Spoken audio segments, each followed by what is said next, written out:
This is not your typical top 10 tag video, but one I think you'll enjoy.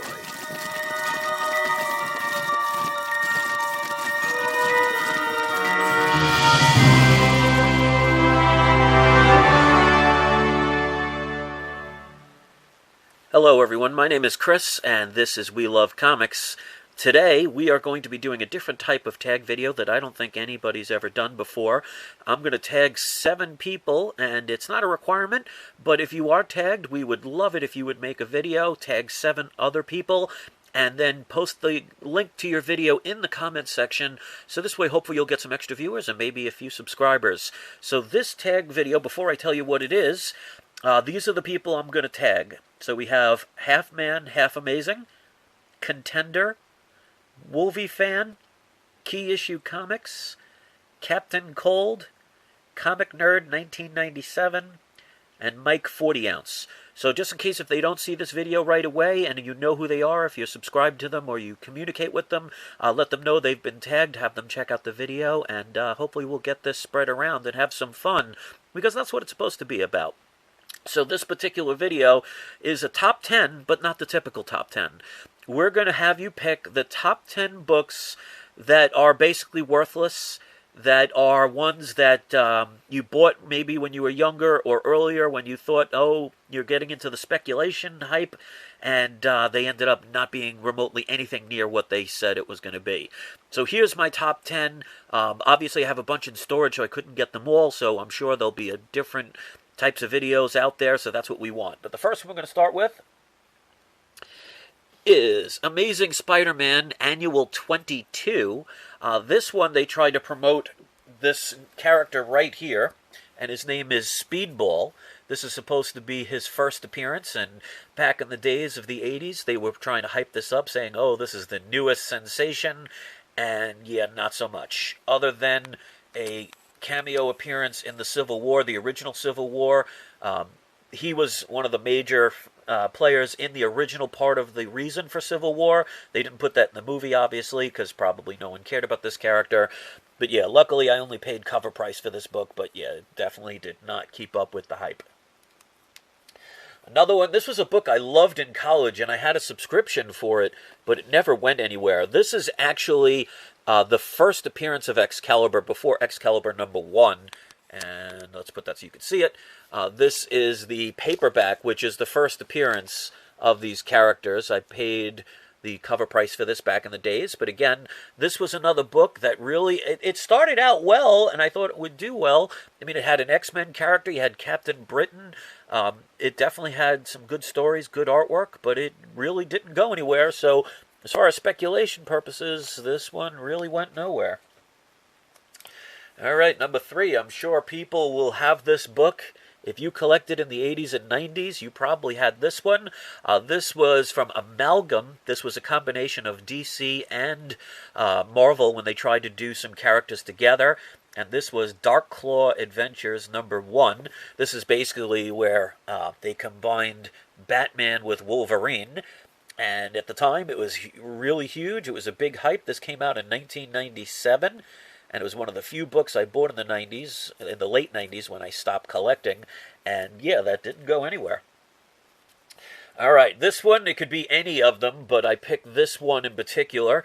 This is Cyberforce issue #1, but basically you could pick any of the original Image comics. I mean, you have Youngblood, you had Wildcats, Spawn, even though it's a popular character. I mean, you could get a #1 for $1 still.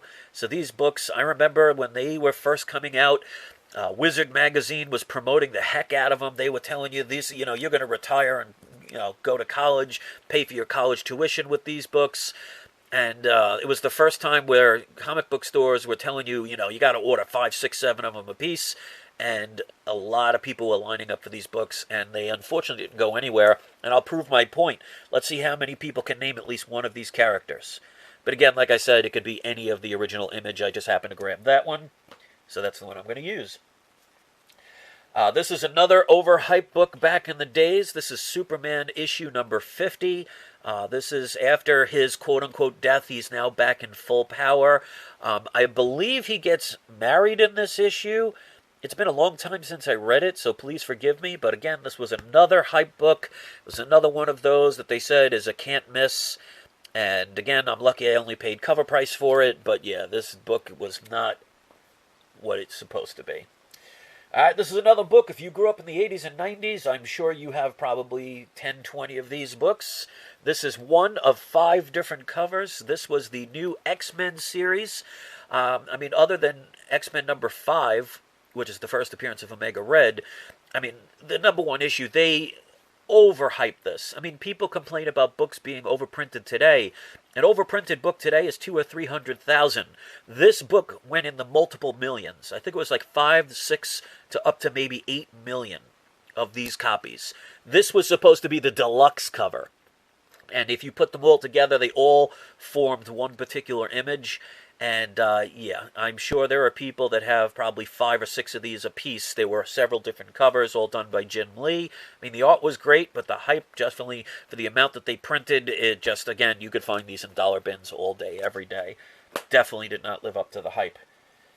This is a book I was showing in my demonstration on things that you could do to preserve your books better. If you haven't seen it, I definitely recommend it. It will give you some tips that I know even comic book stores don't even do. But this was one of them that I accidentally grabbed, and this is Batman Legends of the Dark Knight issue 1. The interesting thing is it had like 4 or 5 different colors. I mean, it had neon yellow, neon pink, bright orange, green, I believe, and this blue color. So they made you buy the same book just with different colors. And at the time, the books were going for about 75 cents to, I think, $1, because this was in 1989, where I was 18 years old. This was $1.50. So they definitely gouged you with the prices back then. I mean, now you think $1.50, that's a bargain. But when the average price was $75, I mean, the price doubled. So just imagine prices today. The average price is $4. All of a sudden, you have a book that's now $8. So, again, this is a book I paid cover price for. I have several copies. I'm sure anybody that collected in the 80s and 90s have so many of those they could use them for firewood. All right, next one, number 9. This is a book, again, I'm sure every 80s and 90s collector has at least 25 of. This is Spider-Man issue number 1. This is when they were trying to do everything they can to keep Todd McFarlane and all the others from leaving Marvel Comics. They knew what was going to happen. This is right before they joined Image, so they gave Todd McFarlane his own comic book series. And this is typical 90s where the art was amazing, but the story was just, you know, if you've read it, you understand. So they had several different types of this. They had a first print. There was the second printing.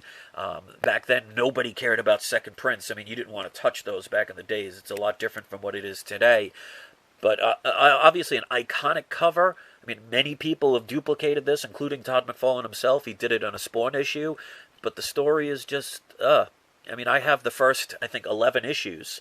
And after that, just couldn't follow it anymore. And obviously there is a reason why you don't have that magazine going continuously. Especially right after Todd McFarlane left. I think it was after issue 13. It just was done from there. So there is a... one version of that book that's valuable, but that one, yeah. All right, and last, I'm sorry, that was number 8. This is number 9. Again, if you were 80s and 90s, you probably have 25 of these. I remember these the day they came out.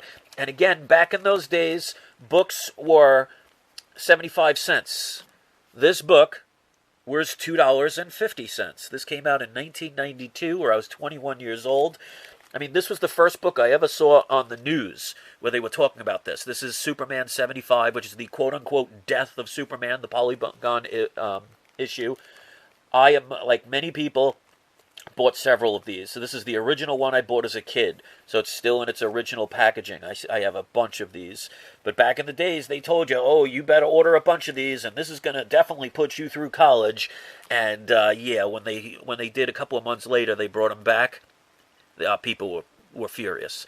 But I remember the first day it came out, people were selling these for $25 a piece, and people were lining up. So, excuse me, this was definitely not even remotely worth the hype. All right, and last but not least, this is a book. It's a newer book. It's definitely not one that I picked up in the 80s or 90s, but as soon as you see this, it will probably cause you to throw up a little bit. And I tried to warn people back in the days, And yeah, there's a reason why they don't do these anymore, and that is Convergence. That is the most boringest, horrible story I've ever read in comics, and for $4.99, this book, you'll be lucky if you get 49 cents for this book nowadays, even with the variants and everything. The storyline was absolutely horrible. I tried so hard to give it a shot, and it was just boring, and it did not live up to the hype. And this is something that will stay in dollar bins probably for a very long time, and unfortunately, it's a book probably many people these days have. So that is it. That is my top 10 worst comics that I presently have purchased. I mean, if you're going to make the video, don't talk about ones that somebody throws in for free or anything. I'm talking about ones that you actually bought off the shelves, whether it's eBay or you bought it directly the day it came out, that you thought it was going to be the next, Amazing Fantasy 15, and it turned out to be, definitely not Amazing Fantasy 15. So all the people that got tagged, once again, Half Man, Half Amazing, Contender, Wolvie Fan, Key Issue Comics, Captain Cold, Comic Nerd 1997, and Mike 40 Ounce. Please make a video. Post the link in the comment section of my video. Of course, if you weren't tagged and you want to do this video, you are more than welcome to. Whether it's your 50th video or your first, put the link in the comment section so this way people can check them out. I highly recommend you check out other people's videos. It's a way to expand the comic book community, and hopefully we'll all be able to get along instead of what's been going on recently. And I look forward to seeing your videos. If you post your link to the video in my comment section, I will watch your video. And if I really like your videos, I'll subscribe to you. So it's a good way to get more subscribers. So thanks for watching. I hope this one was fun. Give it a thumbs up if you can. If you want to share it, that's even better. And if you are not a subscriber, hit that subscribe button, punch it right in the teeth, and be a part of this channel. Because remember, it's not you, it's not I, it's We Love Comics. Even the ones that didn't make us a millionaire. Thanks for watching. I'll see you next time.